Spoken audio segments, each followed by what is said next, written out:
yes, they are very good balance. No, you also forgot squash. It's beans, corn, and squash.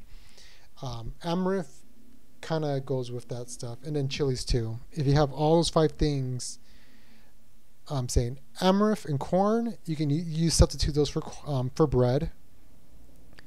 Um, Beans have a lot of proteins for meat.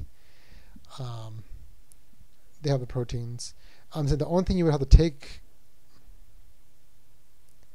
it's actually corn, beans, and squash. The three sisters. All tribes have used corn, beans, and squash. Amaranth is also good, but since the conquest, a lot of tribes stopped using it, but except for candy, and they survived through that. Okay, look for corn, bean, squash. Every tribe have used that, from the southwest to the east coast. The amaranth, that's the only time they in today's society, that's the only time you use amaranth in today's Mexican society. Like if you were to go, it's like almost like popcorn balls. I think that's the best way to describe the taste of it, because what they do is they get the amaranth and they pop it like popcorn, and then they add nowadays it's pretty much amaranth with honey, and lately it's been going away in Mexico. It's like almost gone, but it's a very traditional candy. I would say it tastes like good popcorn balls, not the crappy stuff you buy in stores, but very good stuff. Well, I'm saying hunter-gatherers didn't have it, but the ones who did farming, like Anasazi, if you were to do the research on what they grew corn, squash, and beans. Now, hunter-gatherers mostly ate meat and any type of fruits and random vegetables they got. But yeah, most people that did farming had done the corn thing, or the farming, and always had bean, corn, and squash. With beans, corn, and squash, if you were to grow them, the corn, grows very tall, and you have corn, the squash, and the beans become the sprouts, which makes it very hard for any weeds to grow in there. There'll be weeds growing in there, but not as many as if you were just to grow corn. And it's always very interesting and fascinating. But yeah, put Three Sisters Farming on Google, and you'll find all the farming techniques to that. What you did was, it's very hard. It's not really hard to describe. It's you got this container of water.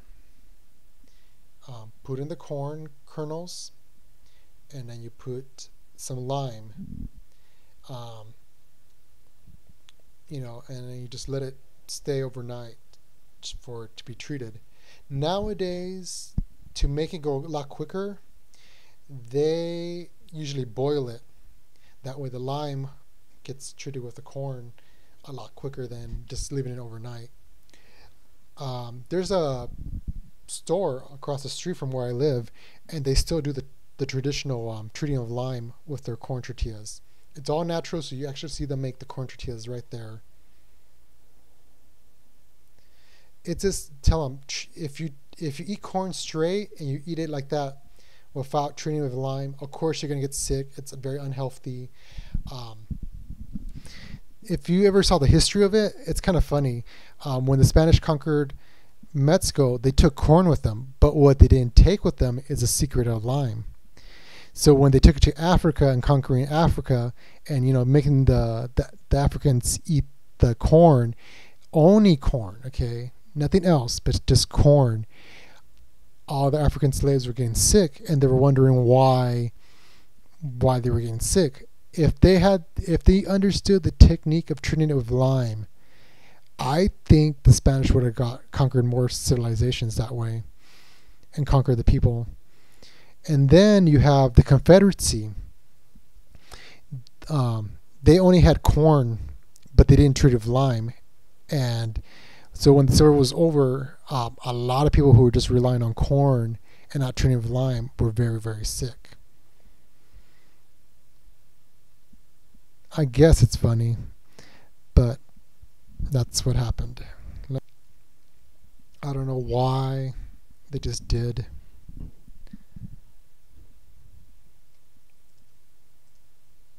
Let's see, let me look for it. Nixtamal.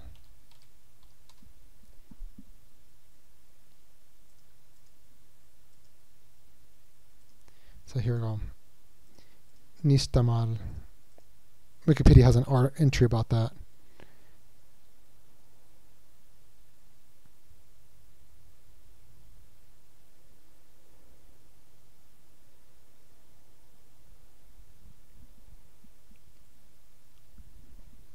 And it gives you an idea of all the other tribes, what they did.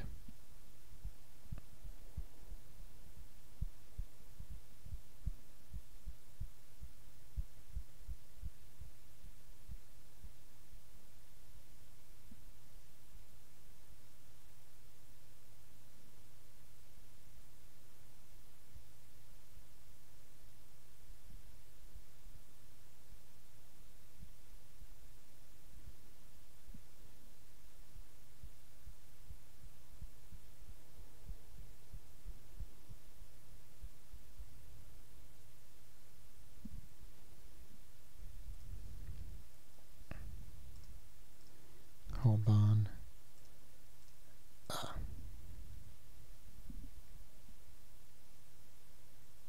Well, I'm saying if you're eating corn if you're eating corns like off the cob and eating that every day, it makes people sick, over time.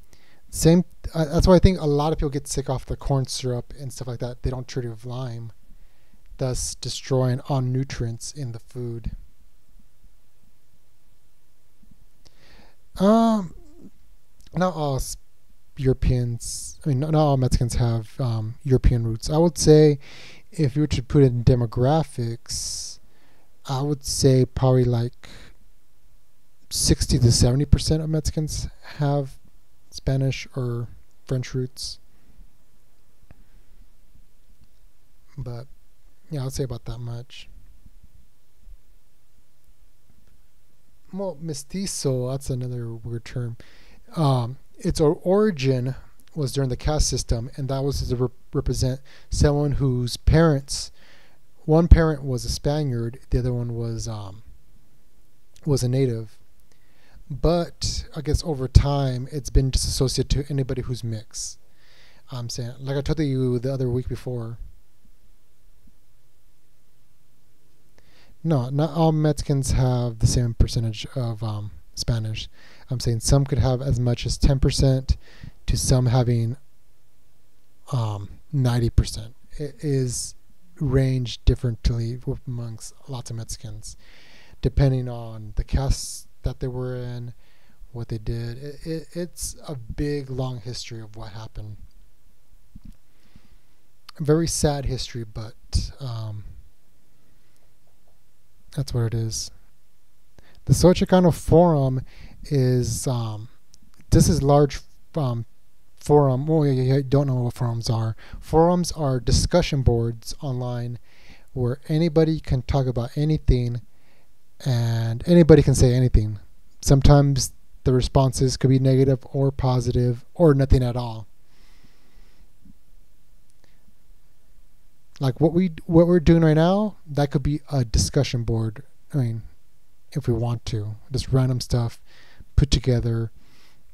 Instead of chatting, anybody can talk at the same time whenever they want. Oh, the link that I gave you guys is the caste system. It shows you how all these different mixes become either native, Spanish, mixes in between.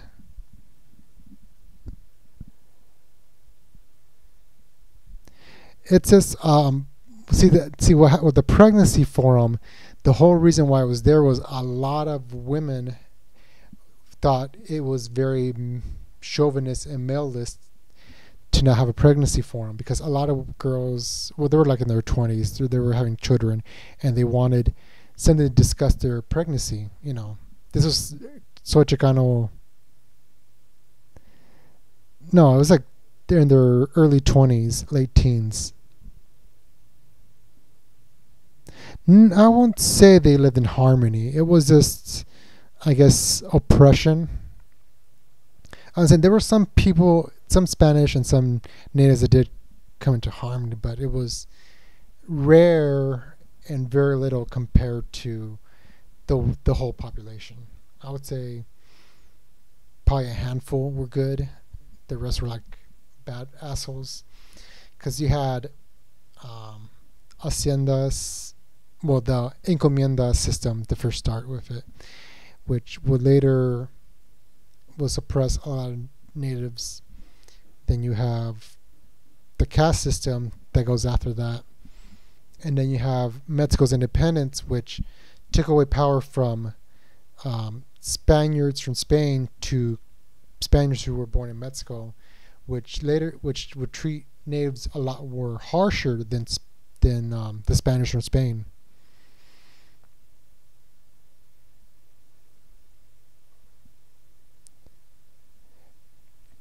But yeah, that discussion, the caste system, the whole reason was to show who could and couldn't do stuff.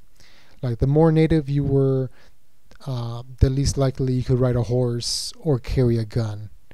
It was these little things that you could and couldn't do, or couldn't attend certain parties because you were mixed. Yeah, the first one, the light-skinned woman and the man, is the mestizo, which they're just being very general with that one.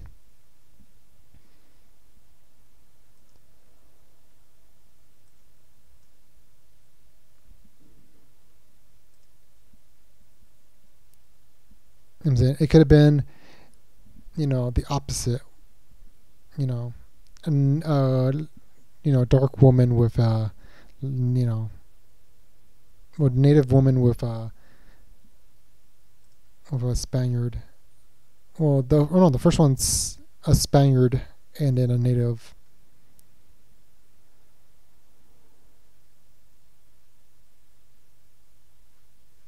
The mestizo.